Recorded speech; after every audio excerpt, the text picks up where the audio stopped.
के आने से पहले भारत में न्याय व्यवस्था धर्म, परंपराओं, रीति रिवाजों तथा स्थानीय कानूनों पर आधारित थी।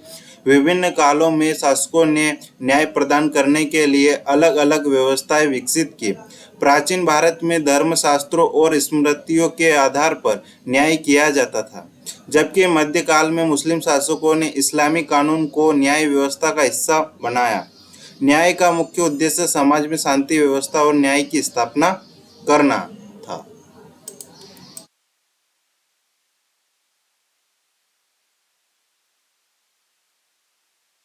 प्राचीन भारत की न्याय व्यवस्था। प्राचीन भारत में न्याय व्यवस्था का प्रमुख आधार धर्म था। राजा को न्याय का सर्वोच्च अधिकारी माना जाता था, किंतु वह धर्मशास्त्रों और विद्वानों की सलाह के अनुसार निर्णय देता था। मनु स्मृति, यज्ञवल्क्य स्मृति तथा नारद स्मृति जैसे ग्रंथ न्याय के प्रमुख स्रोत थे। ग्राम स्तर पर विवादों का समाधान ग्राम पंचायतों द्वारा किया जाता था। पंचायतों को स्थानीय विवादों को निपटाने का अधिकार प्राप्त था। गंभीर मामलों में राजा के न्यायालय में अपील की जा सकती थी। न्यायालयों ने निष्पक्षता, सत्य और धर्म के सिद्धांतों का पालन किया जाता था।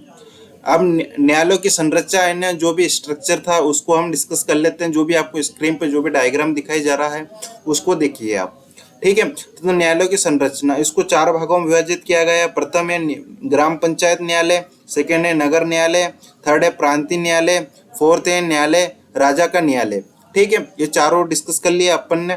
अब डिस्कस करेंगे मध्यकालीन भारत की न्याय व्यवस्था। तो मध्यकाल में मुस्लिम शासकों के आगमन के बाद न्याय व्यवस्था में कुछ परिवर्तन हुए। इस काल में इस्लामी कानून को महत्व दिया गया। सुल्तान तथा बादशाह सर्वोच्च अधिकारी होते थे। न्याय प्रशासन के लिए काजी, मुफ्ती और अन्य न्यायिक अधिकारों की नियुक्ति की जाती थी। काजी न्यायाधीश के रूप में कार्य करता था तथा शरीयत के आधार पर निर्णय देता था। हिंदुओं के निजी मामलों जैसे विवाह, उत्तराधिकार और धार्मिक मामलों में उनके अपने रीति रिवाजों और धर्मशास्त्रों का पालन किया जाता था। अब मुगल काल का न्यायिक व्यवस्था डिस्कस कर लेते हैं। तो मुगल काल में न्याय व्यवस्था अधिक संगठित थी। सम्राट को न्याय का सर्वोच्च स्रोत माना जाता था। प्रमुख न्याय अधिकारी निम्नलिखित थे: काजी उल कुजात, प्रांतीय काजी, स्थानीय काजी और मुफ्ती। मुगल शासक न्याय को शासन का महत्वपूर्ण अंग मानते थे। सम्राट अकबर ने न्याय व्यवस्था में निष्पक्षता और धार्मिक सगुणता को बढ़ावा दिया।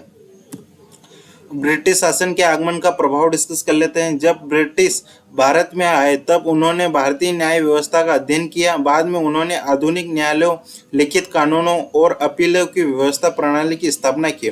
हालांकि ब्रिटिशों ने कई सुधार किए, लेकिन उन्होंने भारतीय परंपराएं, न्यायिक संस्थाओं और विशेषकर पंचायतों की भूमिकाओं को कम कर दिया गया। अब डिस्कस करेंगे निष्कर्ष।